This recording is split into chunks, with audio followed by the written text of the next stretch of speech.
오늘은 십계명 강의 이제 마지막 시간이 됩니다. 오늘 십계명 강의 37번째, 37번째 시간인데 마지막 시간이어서 조금 시간을 많이 할애해야 될 것 같습니다. 오늘은 신명기 5장을 읽어보려고 합니다. 십계명이라는 것이 성경에 두 군데에 기록되어 있는데 구약성경에 우리가 계속 읽었었지요. 출애굽기 20장, 출애굽기 20장, 또 하나가 신명기 5장에 기록되어져 있습니다. 오늘은 한번 출애굽기가 아니고 신명기를 한번 살펴보겠습니다. 신명기 5장입니다.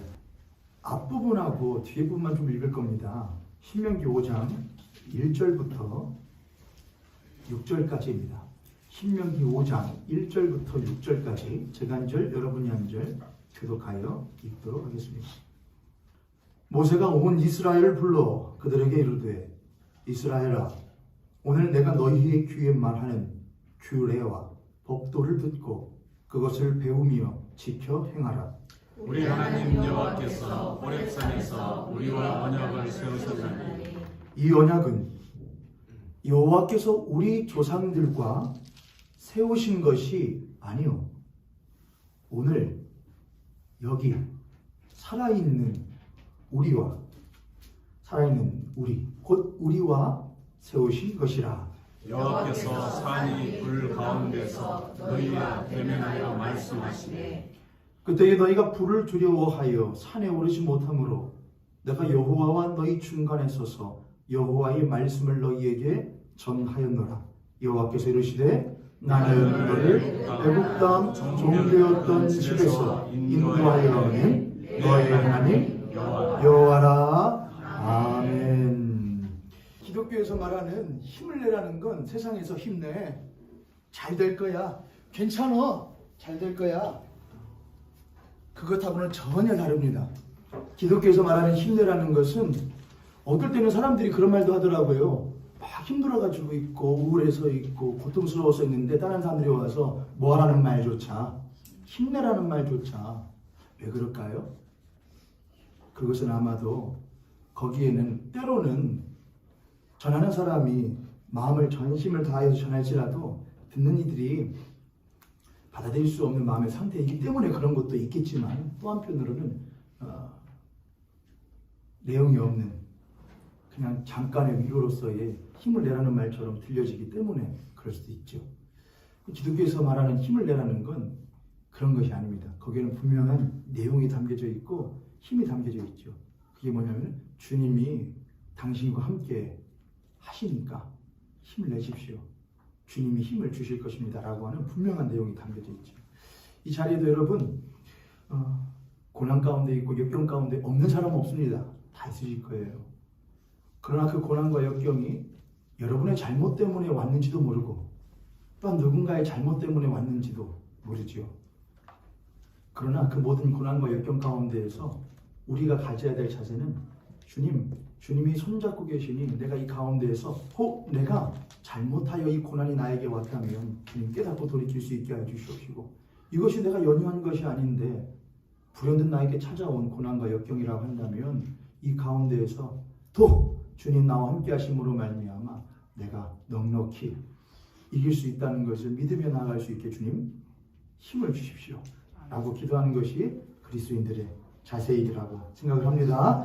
이 시간에도 주일입니다. 주님의 날입니다. 우리의 날이 아닙니다. 마귀의 날도 아닙니다. 세상 그 누구의 날도 아닙니다. 주님이 주인이신 날입니다. 그러니 여러분 염려하지 마시고 고난 가운데 빠져 계시지 마시고 이 시간만큼은 하나님의 말씀 붙들고 분연히 일어날 수 있는 이 시간 되길 바랍니다.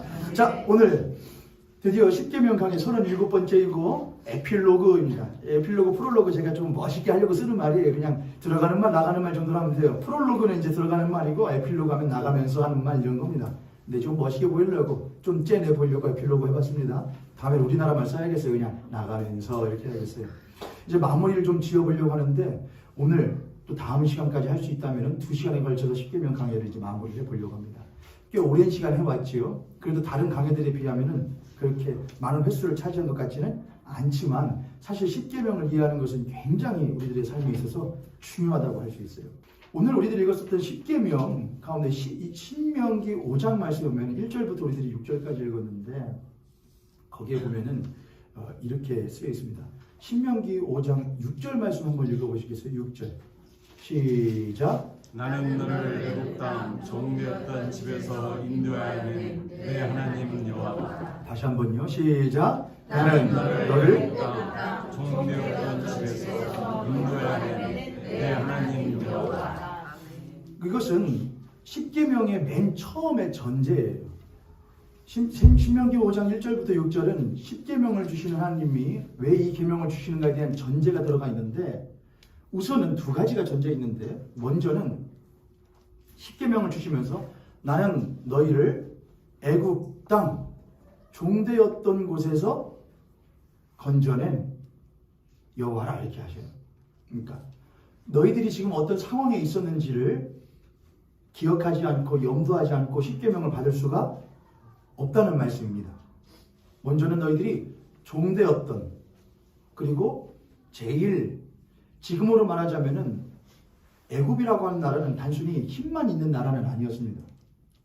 당시의 철학, 당시의 역사, 당시의 과학, 의학, 모든 것들을 가지고 있었던 나라죠.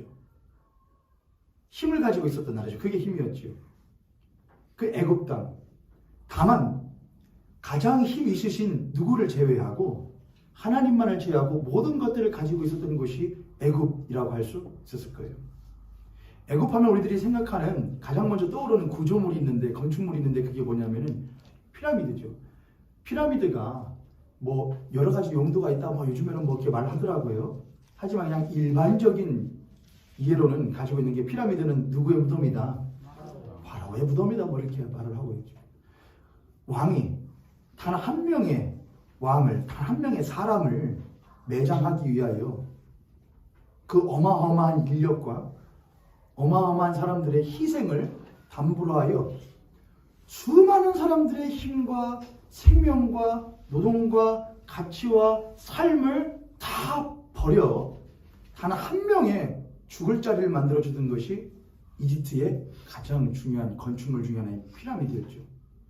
그래서 피라미드는 사실 볼 때마다 거기에 가서 뭘 해도 마땅하는, 침을 뱉어 마땅한 곳이 사실은 피라미드 아닌가요, 여러분?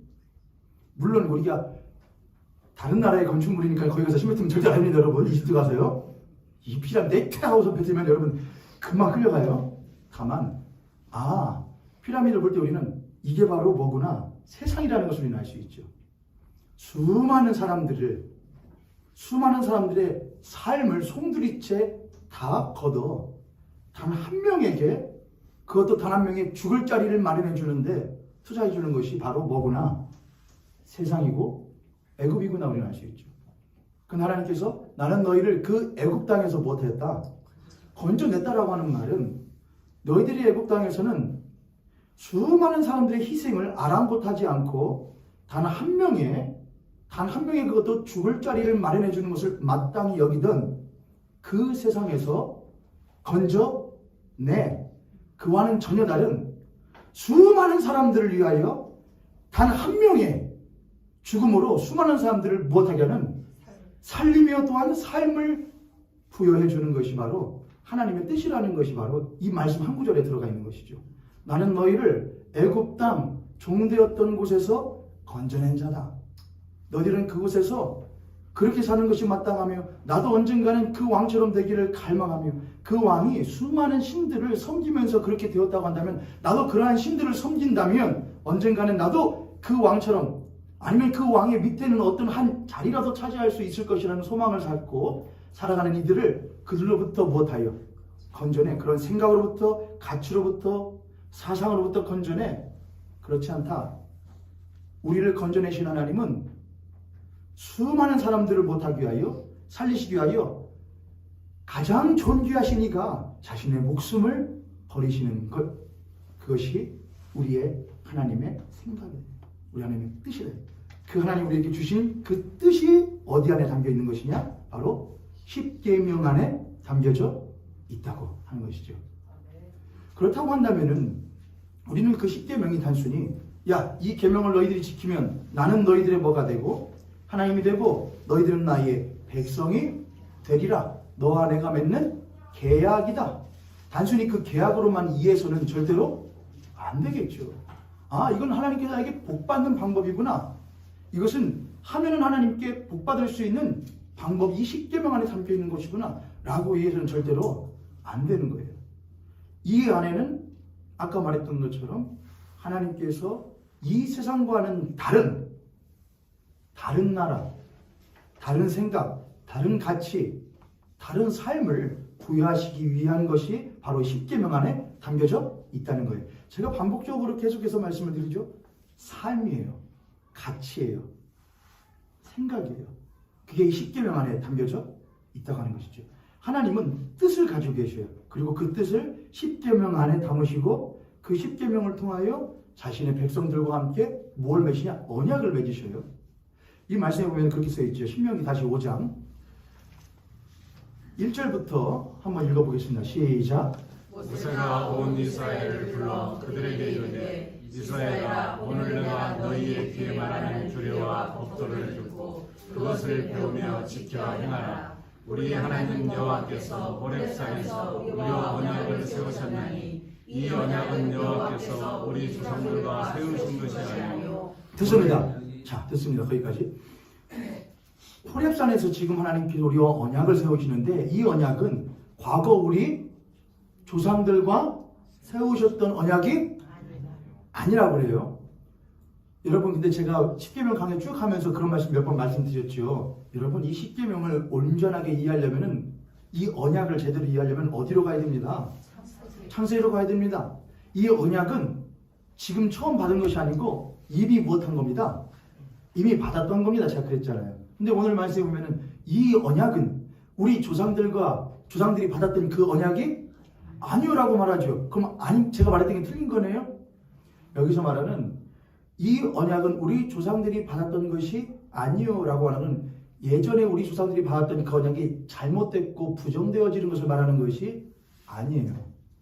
이 말은 지금 애굽에서 건전에 애굽의 삶, 애굽의 생각, 애굽의 가치에 무엇에 있었던 물들어 있었던 히브리 사람이지만 하나님의 사람이지만 애굽의 사람으로 변화되어져 있는 그들에게 새롭게 주어져야 할 말이라는 거예요.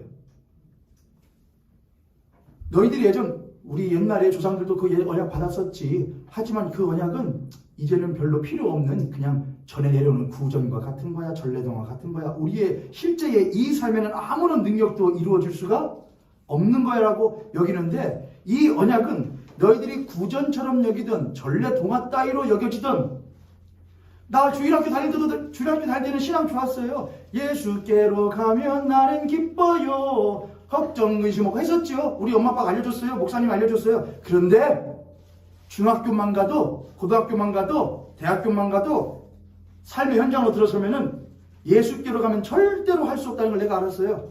세상은 예수가 답이 아니고 뭐가 답이에요?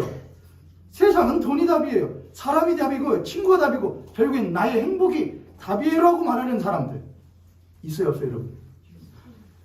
이스라엘 백성들이 애굽 땅에서 400년 동안 종살이하다가 나왔어요. 그들에게 있어서 우리의 조상들이 하나님과 옛날에 언약을 맺었대. 아브라함이, 이삭이, 야곱이. 그렇지만 지금 그게 우리들에게 뭐야? 뭔 소용이야 그게? 그렇게 말하고 있던 이스라엘 백성들에게 너희들이 그렇게 여기던 그 언약은 지금 내가 말하는 그 언약은 너희들의 조상들이 너희들이 이렇게 무시하던 그 언약이 뭐라는 거냐? 아니라는 거예요. 너희들 이렇게 무시하는 그 언약이 아니고 하나님이 너희들에게 주셨던 너희 조상들에게 주셨던 그 언약은 살아있는 언약인데 그 산 언약을 오늘 여기 살아있는 너희들에게도 뭐하는 거냐? 주시는 것이다. 그러니 못하지 말라. 경홀히 여기지 말라는 거예요.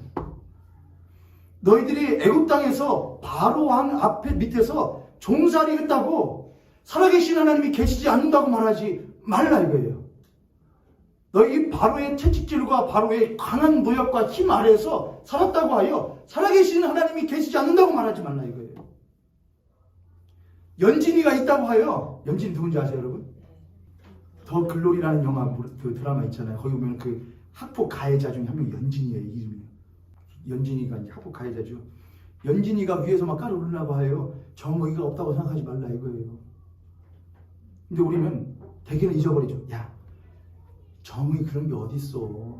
세상은 절대 그렇지 않아 라고 많이들 말하죠. 애굽에서 400년 동안 종살이하던 사람도 똑같았을 거예요. 그래, 희망 좋지, 소망 좋지, 하나님 좋지. 근데 나는 지금 벽돌 굽고 있잖아. 나는 지금 채찍질 당하고 있잖아. 근데 무슨 하나님 뭔 필요가 있어? 언약이 무슨 필요가 있어? 라고 말하던 이스라엘 백성들에게 그렇지 않다. 너희 조상들에게 줬던 그 언약은 너희들이 무시하던 그 언약이 아니다. 그 언약은 여전히 사한 언약이고 오늘 너희들에게도 하나님께서 새롭게 주시는 언약이다. 이 언약을 경홀히 여기지 말라. 저는 계속해서 삶, 그리고 가치, 생각, 이것들에 대해 계속 말하고 있는 거예요. 신앙이라고 하는 것은 우리들의 심령의 변화예요. 그렇죠, 여러분? 우리의 심령의 변화예요. 만약 이스라엘 백성들이 하나님께서 그들의 심령의 변화만 요구하셨다면 하나님은 그들이 홍해를 못할 때에, 홍해를 통과하고 광야로 나왔을 때에 거기서 전부 다 못하실 거냐? 죽이셨을 거예요. 그렇죠, 여러분? 무엇의 변화만 중요하다면, 심령의 변화만 중요하다면 그들의 육신의 죽음은 아무것도 아닌 거잖아요. 하지만 하나님은 그들을 죽이셨어요? 안 죽이셨어요? 죽이지 않으셨어요. 그들을 광야에서 40년 동안 단련시키셔서 하나님의 백성으로서의 삶을 살 수 있도록 허락하셨죠. 보내셨죠. 부르셨고 되게 하셨고 보내셨죠. 우리도 똑같아요. 하나님 우리의 심령의 변화만 요구하셨다면 우리가 예수 그리스도를 주로 영접하자마자 우리는 하나님께 굴려 올라가는 것이 마땅하죠. 그러든가요? 아니죠. 하나님 나를 부르셨어요. 그리스도인으로 거듭나게 하셨고 우리의 심령을 거듭나게 하셨죠. 그리고 우리의 가장 중심에 있던 심령이 거듭나 우리 그 옆에 있던 생각으로, 가치로, 또한 삶으로 변화되어져 이제 나를 보내시어 너희들의 삶으로 내가 살아있음과 내가 너희의 하나님 됨과 너희가 나의 백성됨을 만방에 알리라고 하는 것이 하나님 우리를 구원하고 거듭나게 하신 목적이라고 하는 것이죠. 그렇기 때문에 그리스도인에게 있어서 신앙이라는 건 곧 삶이에요. 신앙은 삶이에요. 신앙은 우리들의 삶이에요. 신앙은 우리의 심령의 변화인 동시에 우리의 삶의 변화예요. 나는 너희를 그 애굽 땅에서 너희들의 심령뿐만이 아니라 너희의 삶까지 완전히 애굽에 철저하게 정복당했었던 너희를 건져내 새로운 삶, 새로운 사람으로 살아갈 수 있도록 한 너의 하나님 여호와라.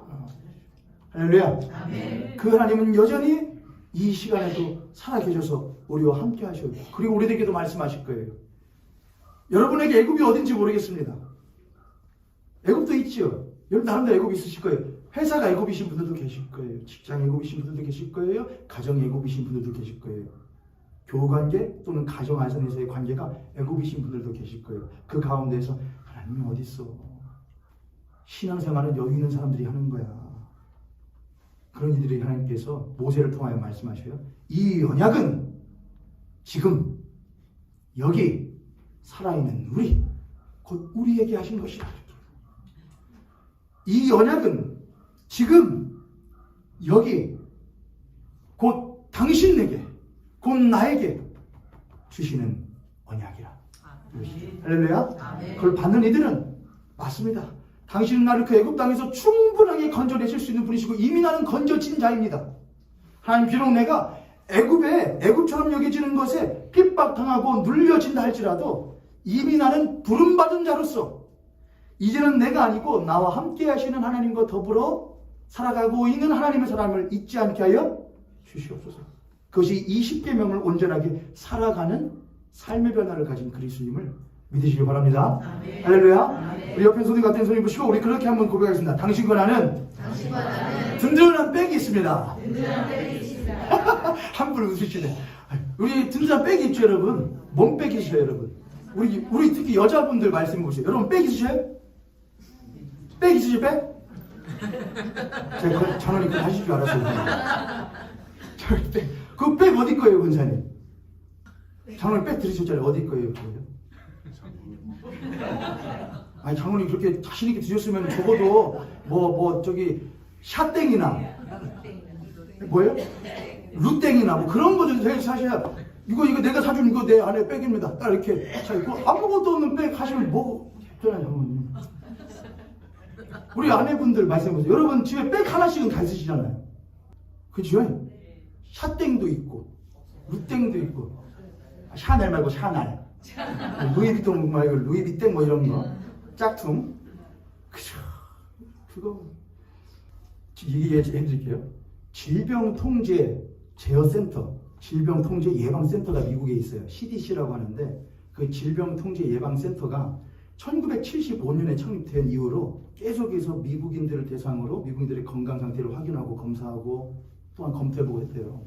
근데 2007년부터 2015년까지 2007년부터 2015년 사이 몇 년 동안이에요.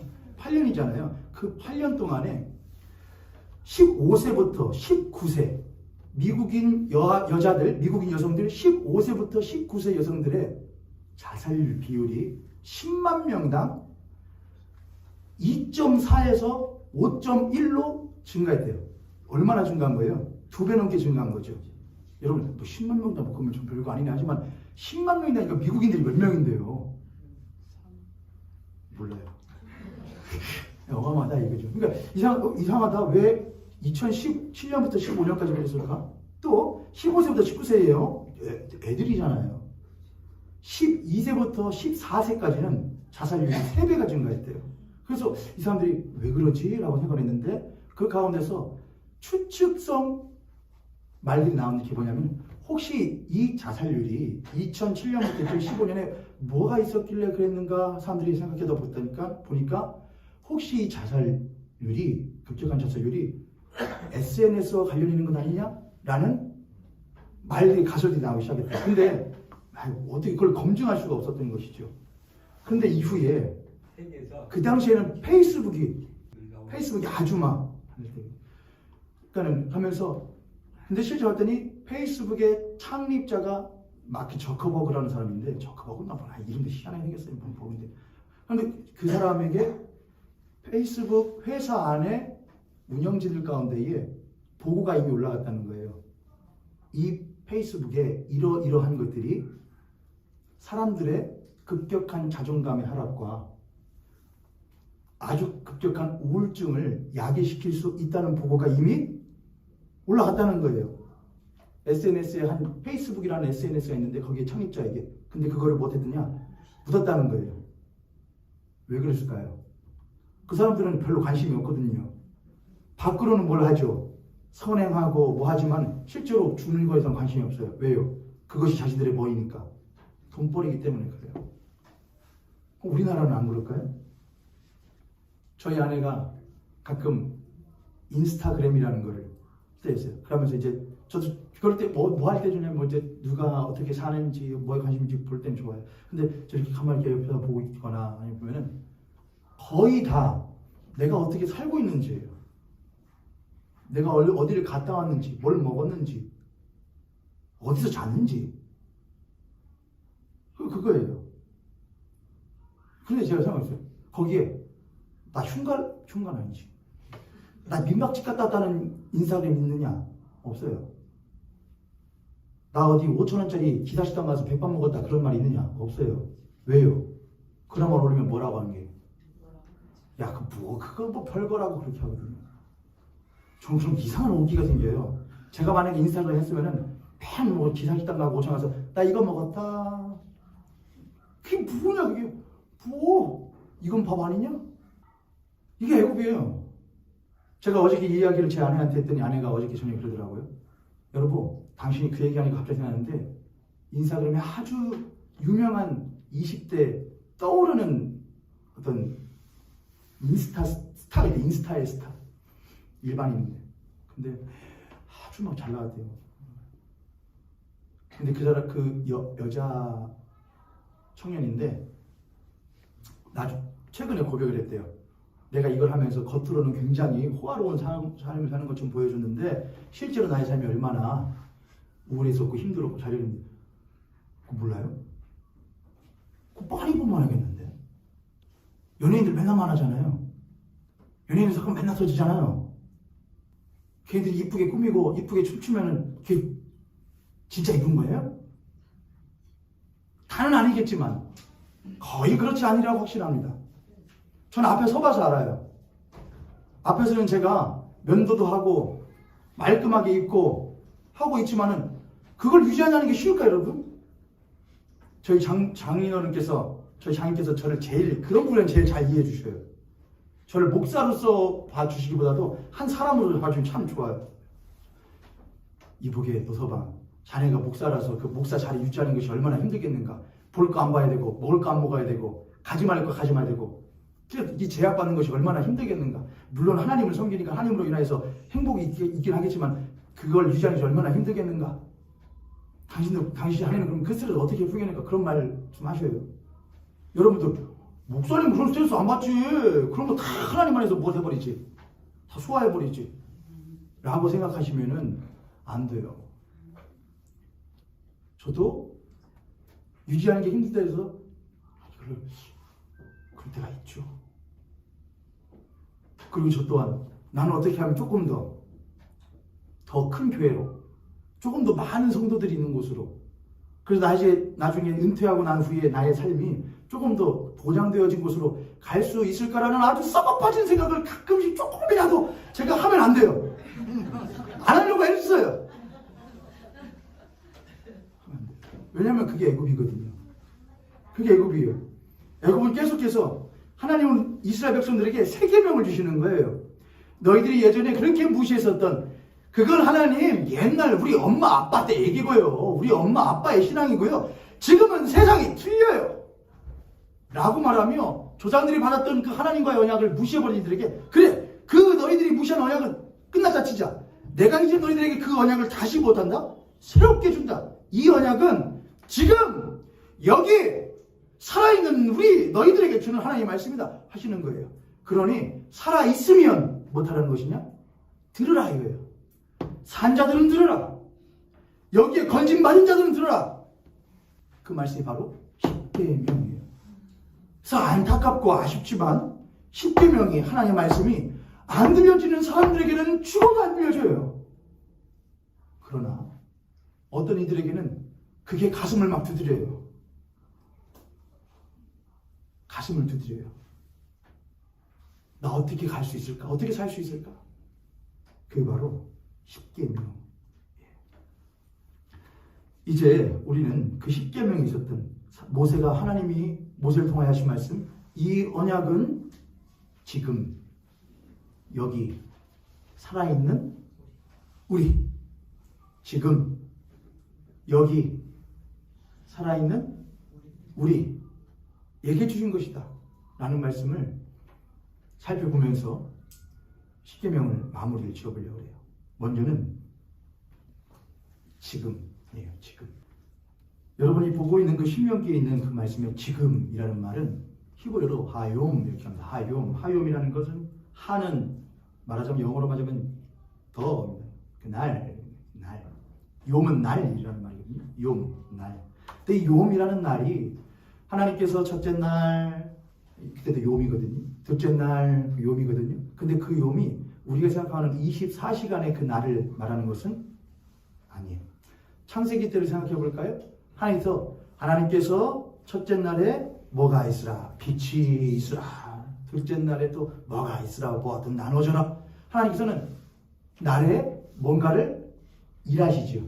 그리고 하나님께서 일하신 것으로 그 뜻이 하나님의 뜻이 하나님의 일하심으로 이루어진 그 환경을 뭐라냐? 날이라고 했던 것이죠. 그게 처음에 날이었어요. 이제 우리들에게는 날이 있는데 우리들의 날은 무슨 날이에요, 여러분? 24시간이야. 24시간은 짧아. 일해야 되고 밥 먹고 일해야 되고 아침에 일어나서 서다다닥 하면 끝나. 그게 날이죠, 여러분. 근데 하나님 뭐라냐? 지금 하욤 이 날은 하나님께서 역사하시는 날, 하나님께서 뜻을 이루시는 날, 그게 날이라 이거예요. 그럼 반대로 하나님이 역사하시지 않는 날은 날로 치지 않는다 이거예요. 이해되셨어요? 그럼 우리들에게 날이 될 수 있어요. 하루, 이틀, 사흘, 한 달 되면 월급 받고 연봉이 얼마고 그 날들은 될 수 있어요. 우리에게는 그게 날. 그런 하나님 그걸 물로 치지 않느냐? 날로 치지 않으신다 이거예요. 너희들이 400년 동안 애굽 땅에서 있었던 것을 하나님께 날로 쳐지지 않는다 이거예요. 너희들이 나왔어. 그리고 이 지금 호렙산 밑에서 시내산 밑에서 있는 지금 내가 너희들에게 말하고 내 말을 듣는 이 시간, 하나님의 뜻이 전달되어지고 그 뜻이 하나님의 백성들에게 들려지는 시간이 바로 뭐냐? 날이라 이거예요. 날. 그게 시간이라 이거예요. 이해되셨죠, 여러분? 우리는 한 주간을 살아요. 그럼 한 주간을 사는데 하나님 보실 때도 그게 한 주간이었는가? 어떤 사람은 남편과 아내가 한 집에 사는데 행복한 날이 없어요. 그런데 어쩌다가 한 번 뭐 외식을 했네, 뭐 청소했네, 행복해요. 그럼 그 사람에게는 뭐가 제일 중요한 날이에요? 한 집에 살지만은 행복하지 않았던 그 날들이 중요한 날이에요? 아니면은 그 남편과 한번 만나서 데이트하고 사랑을 나눴던 날이 행복한 날이에요? 뭐가 중요한 날이에요? 그래요, 그 날이에요. 하나님 이스라엘 백성들에게 물어보시는 거예요. 야, 너희들이 지금 이 날은 너희들이 그냥 광야에 나와가지고 하나님의 말씀 듣고 우리 살았네 라는 날이 아니라 하나님 너희들에게 역사하시고 창세기 때에 창조하시면서 모든 것들을 새롭게 하시고 나누시고 충만하게 채워나가시는 그 날처럼 너희들의 삶 가운데에 오늘 하나님께서 새롭게 하신다, 창조하신다, 하나님의 뜻을 이루신다, 너희를 충만하게 하신다. 그게 뭐다? 날이라 이거예요. 그 날이라 이거예요. 오늘은 주일이에요. 이게 날이라 이거예요. 주님을 못하는 날, 만나는 날, 주님을 예배하는 날이라 이거예요. 어떤 이에게는 이것이 아무런 의미 없는 날이에요. 무시해도 되는 날이에요. 그러나 어떤 사람에게는 목숨 걸고 지킬 날이에요. 어떤 사람에게는 돈 버는 날은 목숨 걸고 지키는 날이에요. 사람과 약속은 목숨 걸고 지키는 날이에요. 술 마시는 날 목숨 걸고 지키는 시간이에요. 그렇죠? 취미생활과 목숨 걸고 지켜요. 그러나 예배는 아무렇지도 않은 날이에요. 그건 필요 없는 날인 거예요. 무시해도 된다는 날이에요. 그러나 십계명을 받는 산 하나님의 백성들은 이 날은 하나님이 나에게 말씀하시는 날이에요. 하나님 나를 만나주시는 날이에요. 하나님 내 안에 새롭게 창조하시는 날이에요. 하나님 나를 새롭게 만드시는 날이에요. 그 날이 축적되어져 가야 사람은 성장해 가는 거예요. 아무리 날이 하나님 안에서의 계수되지 않는 날이 아무리 축적되어진다 해도 그것은 뭐냐? 네페시예요. 네페시. 하나님이 사람의 코에 생기를 불어넣으신 그 사람이 무엇이 되었더라? 생명이랄 때 그 생명이 네페시 하야예요. 네페시는 짐승도 네페시라 그래요. 하야는 뭐냐? 살아있다는 거예요. 생명, 네페시, 하야, 산자다 이거예요. 그냥 네페시도 있어요. 하야가 없는, 생명이 없는, 그건 짐승도 그렇다요. 짐승도 날이 채워져요. 사람도 짐승하고 똑같이 날은 채워져요. 먹고 자고 살고 똥 싸고 자식 새끼 낳고 벌어도 먹이고. 강아지에게는 감정이 없어요? 곰에게는 모성애가 없어요? 다 있어요. 조금의 차이만 있을 뿐이에요. 인간하고요. 뭐가 얼마나 다른데요? 하나님은 인간에게 뭘 요구하시느냐? 야, 하나님의 뜻이 너희들에게 이루어지느냐예요. 너희들이 하나님이 지으신 인간으로서 그 날을 존귀하게 여기냐 이거예요. 하나님 만난 날, 주님 모신 날, 주님과 함께하는 날, 주님 말씀 듣는 날, 그것을 존귀하게 여기는 이가 뭐냐? 바로 살아있는 자인 거예요. 그게 지금. 그 다음에 뭐예요? 여기. 여기는 히브리어로 포라고 해요. 뭐 이건 별로 뭐 쉽죠? 포. 여기. 지금 여기 포. 그 여기라는 건 상황을 말을 해요. 상황. 근데 지금 생각해 보세요, 여러분. 그 상황이 무슨 상황인지. 이스라엘 백성들이 출애굽을 한 상황이에요. 그렇죠? 종되었던 땅에서 건져진 상황이에요. 그들이 출애굽을 하여 홍해를 못하여 홍해를 거쳐 거듭난 상황이에요. 홍해는 신약에서 사도 바울이 말할 때는 너희들이 모세와 함께 홍해를 지나 세례를 받은 것처럼 이렇게 말을 해요. 홍해를 건넌다는 것은 세례를 받는 것이고 세례를 받는 건 거듭남을 말을 해요. 거듭남의 상황이에요. 출애굽한 애굽으로부터 벗어난 상황이에요. 거듭난 상황이에요. 또한 거듭난 삶의 방향을 듣는 이제 거듭났잖아요. 거듭나고 땡이에요, 여러분. 거듭난 지 2개월 만에 시내산 밑에 도착해서 하나님께서 말씀을 주시는 거예요. 그게 뭘 말하는 것이냐? 너희들이 거듭난 것으로 끝나는 것이 아니고 거듭난 사람이 마땅히 살아가야 할 방향과 목적과 가치가 있다는 거 말을 해요. 그걸 부여받는 시간이에요. 그걸 듣는 시간이에요. 그게 지금 이 상황이라는 거예요. 지금은 했고 여기는 상황인데 출애굽한 상황이다. 나온 상황이다 이거예요. 두 번째, 거듭난 상황이다 이거예요. 세 번째, 거듭난 상태에서 이제는 어떤 방향으로 다시 가야 될지를 듣는 상황이다 이거예요. 세 번째, 하나님을 만나는 자리예요.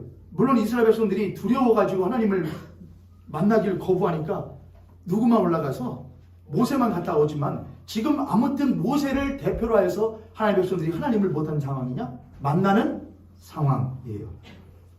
마지막으로 그들은 그럼에도 불구하고 지금 어디에 있지요? 광야에 있죠. 그리고 나그네의 상황이죠. 이건 하나님을 믿는 사람들에게 아주 중요한 메시지를 줘요. 하나님 믿는 사람들은 지금이 중요하다. 지금 나에게 뜻이 주어지고 하나님과의 만남이 있고 하나님과의 뜻이 내 삶에 이루어지는 날이 중요하다. 하나님 믿는 사람들에게는. 하나님 믿는 사람들에게는 여기가 중요하다. 그 여기는 어디냐? 상황이다 이거예요. 내가 이전에 살았던 삶과 그 가치와 이념으로부터 벗어나 하나님의 뜻을 바라보는 상황. 내가 거듭나, 내가 지금 세상에 발붙이고 있지만 나는 거듭난 새로운 피조물이라고 하는 것을 인식하는 상황. 내가 하나님의 새로운 피조물로서 하나님 나에게 무엇을 바라시고 어떻게 살기를 원하시는지를 듣는 상황. 그렇지만 여전히 어디 가운데 있는 광야 가운데에서 그 하나님의 말씀을 갈급히 바라면서 마치 신의 물을 찾아 헤매이듯이 헤매이는 나그네와 같은 상황. 그 상황이 바로 여기예요. 여기. 이스라엘 백성들은 그 여기가 출애굽한 상황이고 거듭난 상황이고 하나님을 대면하는 상황이고 모든 상황이 있음에도 불구하고 단 한 가지의 상황 때문에 그 여기를 무시했어요. 그게 뭐냐면 광야였다는 거예요. 먹을 거 없지 않습니까?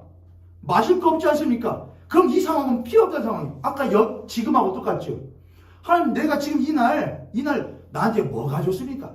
예배드리는 시간이 재밌기를 합니까? 신나기를 합니까? 목사가 재밌는 얘기를 해주기를 합니까? 아니면 내가 보고 싶은 남 이성이 있기를 합니까? 아니면 떡을 주기를 합니까? 뭐가 좋습니까? 이 시간이면 가서 자빠져. 가서 내가 잠자고 그냥 훨씬 그게 똑같아요.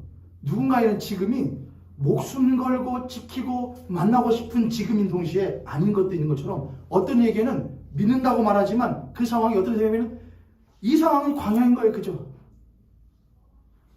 없는 거예요. 원망할 것뿐, 불평할 것뿐밖에 없는 거예요. 그런 어떤 사람에게는 지금 이 시간은, 이 자리, 여기는 하나님을 만나는 자리야. 지금 여기는 하나님에게 말씀하셔서 이제 내가 어떻게 살아야 될지를 말씀해 주시는 걸 듣는 시간이야. 지금 여기 내가 거듭난 새로운 피조물임을 다시 한번 확인하는 시간이야. 그게 이 자리예요. 그럼 시간, 지금 여기는 시간과 공간을 말하잖아요. 그렇죠? 시간과 공간이 이제 장인 거예요. 그렇죠? 장. 그럼 그 장에 이제 누가 서야 돼요? 존재가 있어야 될 거 아니에요? 시간과 공간 안에 이제 존재가 서야 되죠. 그게 이제 우리잖아요. 근데 한마디로 더요. 살아있는 우리라고 그래요. 살았다는 것을 히브리어로 하임이 생명이란 말이에요. 하임은 이제 하이가 이제 생명이란 말이에요. 하야. 이제 무슨 용법에 따라서 다르지만은 네페시 하야도 생명. 이 생명이라는 말은, 하야라는 말은 있다, 되다, 존재하다, 생기다, 소생하다, 살다, 살아나다라는 뜻이에요. 이스라엘 백성들은 살아 있어요. 이스라엘 백성들이 애굽 땅에 살 때 산 거였어요, 죽은 거였어요? 우리들은 이제 목사님 살아서도 죽은 것이죠. 하나님 떠나 있으니 그렇게 말씀하시지만은 우리도 하나님 떠나서 잘 살잖아요. 그렇죠? 이전에 여러분이 하나님 믿기 이전에 삶은 살았던 거예요, 죽었던 거예요? 살긴 살았던 거잖아요. 그렇죠? 근데 하나님은 그걸 뭐로 여기신다? 산 것으로 여기지 않으신다 이거예요. 그럼 하나님이 나를 죽은 자로 여겼다는 거예요? 맞아요. 성경은 거기다 분명히 말해요. 너희들이 죄와 허물로 인하여 죽었다라고 에베소서에서 사도 바울은 말을 해요. 허물과 죄로 인하여 죽은 우리를 하나님께서 주 예수 그리스도로 말미암아 다시 살리셨다라고 해요. 이스라엘 백성들은 애굽 땅에서 나오긴 나왔지만 가진 것이 없었어요. 급하게 나오는 와중에 자기들의 세간살이 조금만 가지고 나왔을 뿐이에요. 나그네 삶이에요. 그들은 2개월 동안 광야에서 삶을 살면서 2개월의 삶이에요. 짧은 2개월 삶을 살면서 성경을 보면 수많은 역경들을 건너요. 불평하고 원망하고 하나님께 맞고 혼나고 다시 또 원망하고 다시 또 주시고 계속해서 반복을 해요. 왜 그랬을까요? 그들은 자신들이 살았다고 생각을 안 했거든요. 왜냐? 난 애굽 땅에서 분명히 저런 것들이 있어야 산 사람이라고 나는 배웠는데 광야에 나오니까 하나님은 맨날 뭐라고 하느냐? 너희들은 산 거야. 우리가 뭐가 있어서 살았어요? 파라오처럼 돈이 있길래요? 왕궁이 있길래요? 뭐가 있길래요? 뭐가 있길래요? 아무것도 없잖아요. 그때는 하면 딱 한마디를 말했어요. 내가 너희들과 무엇함으로 함께함으로 말미암아 너희들이 살았다 이렇게 하셔요.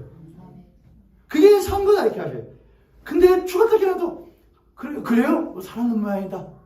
알았지? 산 거다? 하고서는 매출하게 주시면 먹고 살았다. 하나님 계시 우리 살게 하시다가 또 배고프면 어떻게 해요? 뭐 살았어? 죽었지. 내가 뭐가 행복해? 뭐가 감사해? 뭐가 은혜요? 원망을 또 투성이지. 했다가 또 주시면서 은혜지 은혜. 하나님 은혜 놀라운 하나님 은혜지. 했다가 또 없으면 또 어떻게 해요? 뭐가 은혜요? 뭘로 기도해요? 이렇게 하잖아요. 그렇죠. 제가 그래요. 제가요. 살아있다는 것은 우리의 존재가 변화되는 거예요. 근데 그 존재는 뭐가 변하는 것이냐? 우리의 생각이에요. 생각. 우리 생각의 가장 중심은 하나님이 계신다라는 것으로 변화되는 거예요. 하나님이 계신다? 그분이 나를 보신다? 그분이 나와 함께 하신다? 그분이 내 안에 들어와 계시 사신다? 나와 동행하신다? 그걸 아는 게 살아있다 이거예요. 그게 살아있음이에요. 그럼 지금 여기 시간과 공간 장이 마련되어지고 그 위에 산 내가 있어요. 산 존재가 시간과 공간의 장 위에 있으면은 그때부터 무엇이 시작되느냐? 삶이 시작되는 거예요. 한 존재가 시간과 공간의 시공간 속에 있으면 그때부터 삶이 시작돼요. 이게 우리예요. 이제 우리들은 산 존재가 되었죠. 살아있는 존재죠. 그리고 이제는 우리들의 삶 가운데에 하나님과 통하는 시간이 있어요. 날이 있어요. 지금이요. 하루하루요. 그리고 여기가 있어요. 우리의 공간이 있어요. 가정이라는 공간, 직장이라는 공간, 교회라는 공간, 상황들이 있어요. 그 상황 가운데서 이제 우리는 어떻게 살아가야 할지를 무엇을 통하여? 십계명들을 통하여 방향을 쫓아가는 거예요. 그게 하나님께서 우리에게 십계명을 주시는 뭐냐? 목적과 이유예요. 할렐루야. 아멘. 그냥 오늘 마무리 해보세요.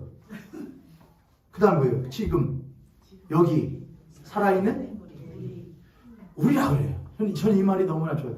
에베소서를 보면은 지금 저희들이 에베소서 강의를 수요일마다 하는데 우리라는 말을 사도 바울이 계속해서 씁니다.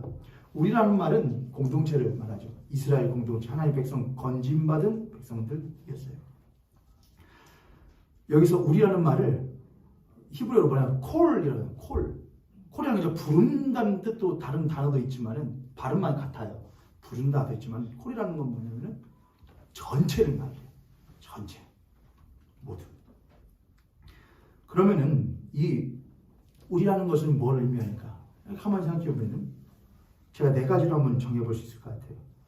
먼저는 이스라엘 백성들 공동체가 우리인데 지금 여기 살아있는 공동체. 근데 이 공동체가 무엇하는 공동체냐? 첫 번째, 그 애굽 땅으로부터 부름받은 공동체죠. 부름받았다는 건 소명이죠. 소명. 그 공동체에게는 첫 번째 소명이에요. 소명. 신학교 다닐 때 당신은 목사로서 하나님께 부르심을 받은 것이 확실합니까? 라는 물음을 받게 되는데 그때 아니요 라고 말을 하면은 면접에 탈락을 하잖아요. 그래서 네 라고 대답을 했었는데 그 이후로도 저는 사실은 지금도 내가 목사로서 소명받은 것이 확실한가? 라는 생각을 많이 해요. 내가 목사가 될 사람인가? 목사감인가? 나 같은 사람이 목사를 할 수 있는 것인가? 라는 생각을 많이 합니다. 그럴 때마다 확신은 없는데 나는 목사로서 부름받은 것이 확실하다. 이건 없는데 다른 것은 있어요. 그 뭐냐? 나는 내가 목사로서 부름받은 것이 확실하다고는 못하는데 이것은 알겠어. 내가 목사로서 부름받을 수 있는 감이 안 되는 사람인데도 불구하고 나를 이 자리에 세우신 하나님의 은혜가 크다는 것을 내가 알겠다. 제가 그렇게 말할 수 있어요. 이스라엘 백성들 우리가 첫 번째로 소명을 받을 때 많은 사람들은 우리는 하나님께 부름받았습니다. 당신 부름받은 소명이 있습니까? 언제 부름받았습니까? 몇 년, 몇 월, 며칠에 부름받았습니까? 몇 시에 부름받았습니까? 무슨 경험을 했습니까? 그거 중요해요.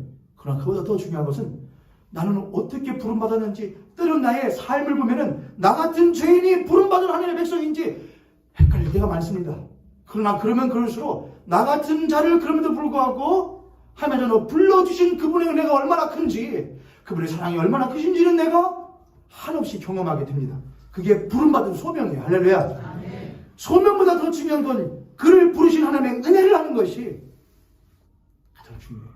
그게 부름받은 공동체이고 그게 교회의 가장 중요한 모습이에요. 그러니까 교회는 항상 뭘 말하는 사람들이냐? 은혜를 말하는 사람들이에요. 소명만 말하는 사람은 소명받지 못한 사람들을 무시해요. 나는 부름받았거든? 넌 부름받았냐? 언제 받았어? 무시해요. 그러나 그렇지 않아요. 은혜예요. 나는 그럴 수 있는 삶이 아닌데 불러주셨다. 그렇다 여겨주셨다. 그분의 은혜가 크시다. 당신도 그러하다. 당신에게도 그 하나님의 은혜가 있다. 말하는 것이 소명보다 더 큰 은혜예요. 우리는 그렇게 은혜 안에 있는 공동체인 줄 믿습니다. 그게 우리예요. 두 번째, 통과한 공동체예요. 뭘 통과해야 되냐? 홍해를 이스라엘 백성들이 건넌 것처럼, 세례를 받은 것처럼 우리는 주 예수 그리스도의 십자가의 보혈을 통하여 거듭난 공동체예요. 그래서 우리라는 공동체는 첫 번째는 은혜의 소명이 있고 부름받음이 있고, 두 번째는 통과의 은혜, 그건 중생이 있어야 돼요. 우리는 중생이 없으면 우리가 될 수 없어요, 여러분. 예수 그리스도를 예수를 통하여 거듭남이라는 중생이 없으면 지금 여기 살아있는 우리로서 살아갈 수가 없어요. 내가 만약 지금 여기 살아있는 우리로서 살지 못하고 있는 것 같다라고 여기신다면 가장 먼저 뭐를 점검해 보셔야 되느냐? 내가 진짜로 예수를 믿는가를 생각해 보세요. 내 삶에 변화가 없다? 그러면 멀리 가지 마시고 가장 첫 단계로 가세요. 내가 정말 예수를 믿는가? 난 예수 그리스도 나의 주라고 믿는가? 예수를 통하여 내가 거듭났음을 믿는가? 거기로 가셔요. 거기가 해결되지 못하면 우리의 삶은 절대로 변할 수 없어요. 세 번째로, 이스라엘 백성은 하나님의 말씀을 받습니다. 똑같이 우리도 하나님의 말씀을 받아요. 우리는 말씀을 받는 공동체, 말씀을 받는 우리예요. 이걸 뭐라고 할까? 이건 사명이라고 할 수 있겠어요. 하나님 우리에게 그냥 살라고 구원해주마. 행복하게 살아라. 멋지게 살아라. 꽃보다 더 아름다운 마. 꽃같이 이쁘게 향기롭게 밝게 살아라 라고 하지 않으셔요. 성경은 하나님 너에게 주신 뜻대로 살아라. 그건 사명이에요. 그래서 그리스도인들은 크나큰 십자가를 지고 사는 사람들이에요. 십자가 벗어버리고 룰루랄라 구원해 줬으니 이제는 행복하게 살아야지가 아니에요. 주님 주신 십자가 짊어지고 주님 쫓아가는 것이 그리스도인이에요. 그게 그리스도인의 사명이에요. 그런 자들만 우리예요. 근데 교회 가운데도 보면은, 신자들 가운데 보면은, 목사들 가운데 보면은 사명이 아닌 십자가 짐이 아닌 뭘 위하여? 자기의 행복과 유익을 위하여 신앙생활하는 사람들이 있어요. 그건 우리가 아니에요. 그건 산자가 아니에요. 우리는 사명받은 자예요. 십자가 받은 자예요. 할렐루야. 마지막, 그들은 이제 뭘 하냐? 명령을 또한 받아요. 말씀을 받은 과 동시에 또한 명령을 받아요. 그 명령이 사역이에요. 첫 번째는 소명이에요. 두 번째는 중생이에요. 세 번째는 사명이에요. 네 번째는 사역이에요. 사역은 일하는 거예요. 내 삶 가운데서 내 삶을 통하여 주님을 드러내고 제자를 삼고 세례받게 하고 거듭나게 하고 하나님의 사람으로 변화되게 하는 그 사역을 하는 것이 이제 우리의 받은 바 일이에요. 할렐루야. 말하지요. 지금 여기 살아있는 우리는 그때 당시에 호렙산 밑에 있었던 이들뿐만 아니라 이제 예수 그리스도를 통하여 오늘 여기 모현교회 예배당 안에 살아있는 우리에게 주시는 하나님의 말씀이기도 해요. 하나님 우리들을 그냥 내버려 두지 않으시고 우리에게 지대한 관심을 가지고 계시기에 당신의 사랑하는 자녀에게 마땅히 살아야 할 바가 무엇인지를 명확하게 알려주기로 하셔요. 흔들지 말아라. 좌로나 우로나 치지 말고 내가 너에게 말한 이 산 길로 걸어가라 말씀하셔요. 그 길로 걸어갈 준비가 되어 있으십니까? 만약 되어 있지 못하시다면 구하세요. 하나님 나를 도와주세요. 나를 도와주세요. 다른 사람들을 너무나 재촉하지 마세요. 그러기 전에 여러분 먼저 그 길을 묵묵히 걸어가시는 분들이 되어주시기를 원해요. 그들은 하나님이 정하신 때가 있으면 걸어올게 될 거라고 생각해요. 우리 옆에 손을 같은 손님 보시고 그렇게 한번 축복하도록 하겠습니다. 하나님께서 당신과 나를 지금 여기 살아있는 우리로 불러주심에 감사합시다. 아멘. 그 뜻 안에서 살아갈 수 있는 저와 여러분 되기를 주님으로 축복합니다.